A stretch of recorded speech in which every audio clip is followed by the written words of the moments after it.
I'm going to show you how to make a banger of a fakeaway chicken fried rice cooked very similar to how they do it in all Chinese takeaways. Normally in the takeaway they use poached chicken, or you can use leftover chicken, but I need to cook some for this, so I'm going to use chicken thigh. You could easily use chicken breast, but cook it on a high heat till it's cooked all the way through and remove it with a slotted spoon to reserve that oil. In pretty much every chicken fried rice from a takeaway, you will find onion, spring onion and peas. Now for the spring onion, cut it in half, save the green bit for garnish, and then pop the rest of it in with the onion into the wok on the high heat and just fry that for about a minute or so. Hey, sorry for the interruption, but I've got a super quick favour to ask.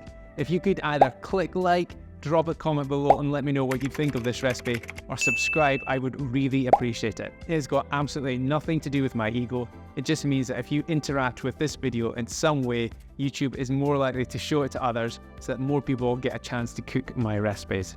Thanks in advance. Now back to the recipe. Then move it to the edge of the pan and add in your egg. When you pour in the egg, leave it to sit, let it bubble up first, don't start scrambling it straight away, and then you want to sort of chop it up with the back of your spatula.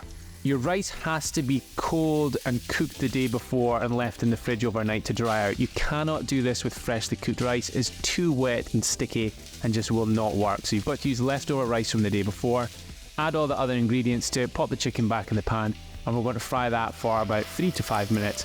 And that is it. I mean, it's so easy to make. Excellent way to use leftover chicken and leftover rice. Plate it up and get stuck in. As always, if you want the full recipe, you can get it in my recipes app. You can click the link in the description to download it right away. See ya!